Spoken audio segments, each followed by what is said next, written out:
Hey guys, today in the greenhouse I'm talking about how to take unsanitary and possibly toxic water and turning it into clean drinking water. And this method is a one-time build. This system will last forever and it makes the water as pure as you can possibly get it without using chemicals. So it's a very simple build. It's not hard to do.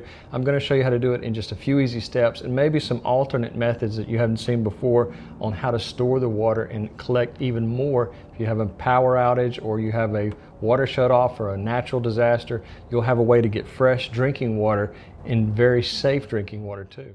Now this is one of three ways I'm going to show you of how to store the water and collect it, but this is a safe bucket. It's food safe and it's got a special marking on the bottom. If you'll take a look at that, I'll put a picture of it up on the screen, but these are food grade containers and they're safe for drinking water. I would recommend that you do one thing before you start using it, and that is to make sure you sterilize it and probably do a sterilization process about once every 30 days. Now the way I sterilize these buckets is just using 70% isopropyl alcohol in a bottle like this. I just spray the inside of it and make sure I wipe it down very carefully before its use.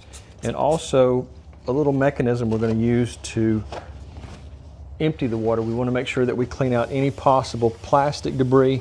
So we're just going to wipe this out very carefully. And I'm probably going to do this twice just to make sure there's no dust. When you buy these at your local hardware store, sometimes they can sit on the shelf for quite a while and have dust and probably other contaminants in them. So just remember, you want to make sure you do a thorough cleaning before you use it the first time. And just also, again, make sure it's food grade buckets. Most of these can be found at your local hardware stores. Now I have a 5/8 drill bit here, and we want to drill a hole at the very bottom of the bucket, but not so far down it's going to damage the base of it at the very bottom. So we just want to come up about 1/4 of an inch to maybe to 1/2 an inch and drill our hole right there. And that's going to be where we're going to install our spout. I'll show you the spout, and I'll even put a link in the description where you can buy one of these spouts. Now we're going to need to clean up all this debris and make sure there's none inside the bucket because it will contaminate and go into the drinking water. So we're going to do the same process again with the alcohol and do a quick rub down of the inside of the bucket to make sure we get any possible plastic debris that might be inside there. So I'm going to take this razor blade and do a little bit of cleaning around where we cut with our saw and just try to make it as clean as possible and get as much of the small pieces that are hanging off there. Just go around. Again, we don't want to make this too much larger because it's going to cause a leakage problem. We are using a special gasket that came with the tap, but I just want to make sure that I get as much of this small plastic off there before I clean out the bucket. I'm going to take our alcohol spray again and just give it another quick spray and wipe down the inside of the bucket. Remove any large pieces of plastic you see in there. Our drill bit has left a little bit in there, but we're just cleaning it. We want to make sure it's as clean as possible so we'll have very clean drinking water. And again, just back and forth, make sure there's no possible tiny little small plastics that make it into our final drinking water. Now these taps I've purchased from Amazon come in a set of 2 and they're very reasonably priced. It has 2 gaskets, it has one to the outside. We're going to install this carefully. It's a very tight fit, so I may have to do a little bit of forcing, maybe even kind of turn the thread so it'll thread itself into the bucket, and that just shows you how tight it is. I'm going to go all the way down and go as tight as we can up against the bucket so we have a very nice fit. And that will stop any dripping on your countertops, and it's very tight. Now to the inside, we're going to install a separate gasket that came with the kit and a backing nut on the inside. I'll see if I can turn this over so you can see what's happening inside the bucket. So we're going to install our second washer to the inside, and I'm going to have to probably move the camera around because it's not too easy to get this on there with the camera right in front of the bucket, but let's see if I can do it. Now we're going to take our washer that goes to the inside of the bucket and simply put that on there, and as we tighten it down, it's going to push this rubber gasket up against the bucket. And this will also be a protecting feature against water leaks. So we're just going to keep doing that until we get it nice and tight. So we've got it as close to the bottom of the bucket as we can. We've got a seal on the outside and a seal on the inside to prevent any leaking. Okay, so let's test our gaskets. We're going to put a little bit of water into the bucket so where the tap is submerged under it, and we can see if there's any leaking.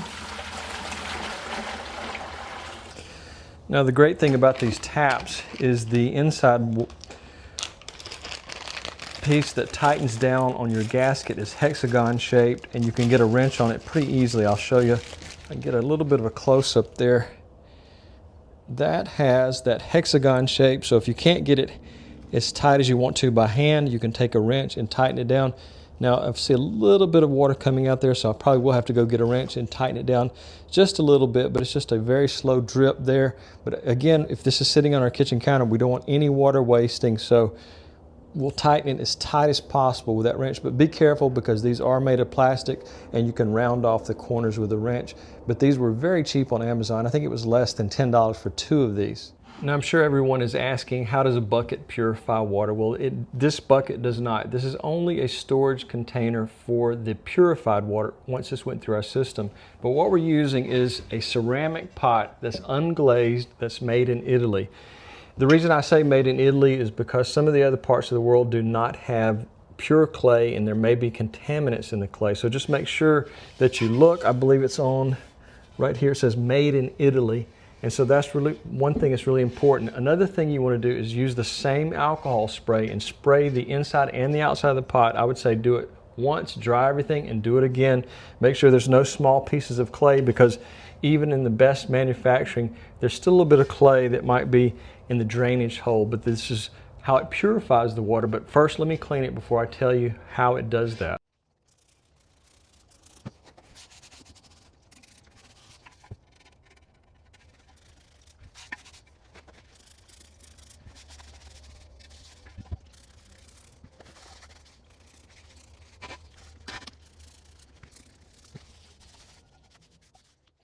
Now these are wine corks from different types of bottles, and what we're going to do is we're going to use one of these corks to seal the bottom of our terracotta planter. But we had to do a little bit of trimming with my razor blade, which I misplaced here somewhere. But anyways, I've cut around the side so it'll be a really tight fit. So we just put it into the bottom, force it in as far as we can go, because we don't want any type of leak. Now, if you find that you can't get a perfect seal there, you can melt some wax and pour it over the seal. Make sure it's food grade wax. It's not some type of unusual candle that has scents built into the candle, and you can melt that and put it on the inside of the pot, not the outside, but you're going to put it to the inside right where the cork is going into the hole if you can't get a perfect seal. Next, we're going to take our ceramic pot and place it into our 5-gallon bucket. Now the way this works is this pot will slowly allow the water to seep through it and filter it at the same time. It will slowly fill this over anywhere from 1 hour to 3 hours, depending on the thickness of the pot and how much water you put in there. But what we want to do is we just want to fill this upper ceramic pot about halfway and allow it to slowly filter into our 5-gallon bucket. Also, you can put a cap on it by using one of these dishes that come with it. Sometimes they're sold as sets, and that will prevent any type of insects or anything getting in there, dust settling into it, whatever. It'll just be a little bit of an added protection there. And I did the same thing. I did alcohol wipe downs on this pieces too. These were both sitting in the garden center for a while, so I wanted to make sure they were sterilized before I actually used them for water purification. So in the beginning of the video, I mentioned some alternate devices you can store water in, and this particular one is a beer making kit that I've had in my cabinet for many years. It already comes with a spigot placed towards the bottom, so all you have to do is it's already threaded, you just tighten it up, shut it off, and then you put the whole system together. This would require a slightly smaller ceramic pot, and I've got several around the greenhouse. I just need to clean them up. Do the same method here. Make sure it's a good fit. You don't want it too deep into there, because this one's a little bit deeper in the pot than I would like it to be in my 5-gallon bucket. So I might actually get a little bit larger pot if I can find it where it's a little bit higher in the pot, so we'll have more water being made, purified. But anyways, this one is an interesting thing to use. I'll put a link in the description if I can still find these. This one's about 20 years old, and I'm not even sure they still make them just like this, but this is a really heavy-duty, food-safe plastic made for making beer. Now, if you have a really large family and you want to purify a large quantity of water, you could use something like one of these. These coolers often are made with food-safe plastics. Of course, you want to check on the underside and make sure that that's the case. But you can cut a hole in it, slightly larger than the base of this, where it sits maybe this far in there, and it'll slowly filter the water, just as we talked about. Depending on what size cooler you have, you could go up to a huge size cooler where you'd have quite a bit of drinking water if you're needing water for multiple people over multiple days. So this is a way to do it. You could turn rainwater and even something like creek water or pond water into very safe drinking water. Now, if you're using this in your kitchen, you can always put this on the edge of the counter and fill it like this. Or you can elevate it a little bit higher. I think by elevating it, there's a chance that it might get knocked over because it is quite top heavy. So I recommend just setting it completely on the countertop, on the edge of a counter, and just have it hanging off the edge so you can come in and get water as simple as that. It's a lot easier and it's a lot safer. I don't think it's going to be more likely to fall over. It's pretty stable like this. So some kids around the house that might be on the countertops, if you have this elevated, it might get knocked over very easily. Now I'll give you a close-up of it actually sweating through the bucket, and you can see that the water slowly seeps its way through. I'm hoping that shows up well on camera, but it just slowly seeps through and allows the bucket to fill over a period of hours, again depending on the size of your pot and the quality of the ceramic. But like I said, make sure you get it from Italy. I would discourage anything from the Middle East or China. Now, when I originally filled the terracotta pot, I put a couple of drops of food coloring in with about 2 cups of water, and I wanted to see if the terracotta could actually filter out the color of the food coloring. Let's see if we can fill this and see if we see. Sorry, I know I'm a little bit out of camera there, but so we're going to fill it all the way to the top and see if we see any of the dark food coloring in the final product after 3 hours of filtration. And there you go. It looks pretty clear, so it's actually able to filter that out quite well.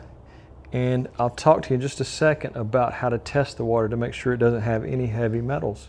Now, if you want to test the water before you drink it, I will put a link in the description to these little water testing tabs. You just pour the water on it, put it in there, and it will give you results up to 20 different things that might be contaminated in your water. They're very inexpensive, and it's a good way to test your tap water as well to see what kind of strange products are inside of that. But anyways, it's a good idea to test it and make sure there's nothing unusual. Do maybe a triple test. Let this go through about 3 times and then test it each time and make sure it's safe to your own satisfaction by using these type of testing devices. I had some of the other types where you just actually dip into the water that came with it. I think it was a Brita filter, and it would only really test particles per million. But this particular type of little strips that you dip down in the water will do up to 20, maybe even 21, I can't remember off the top of my head, of different types of contaminants that could be in the water. So guys, I live in the southeastern part of the United States, and a lot of hurricanes hit southeastern states, and a lot of times you'll hear about disruptions in power and water. And so having something like this could be a lifesaver, that if you need fresh, clean drinking water, it's so simple. You could just store it in the pantry until you need it and just throw it together. Or if you just want to avoid drinking your tap water, you could have it sitting on the counter on a daily basis. Again, testing is very paramount in the situation of making sure the water is safe. But again, Italy-made clay is going to be a lot cleaner than some of the others made in other parts of the world. And again, I always recommend testing, and everything I say, don't take my word for it. Do your own testing and make sure it's safe. So guys, if you enjoyed this video, I hope you'll like and subscribe. If you had any questions about this video or any previous video, please leave a comment once you've subscribed. I always put subscribers to the front of the list and make sure I answer their questions because they did me the great favor of becoming one of my subscribers. So I really appreciate that, and have a great day.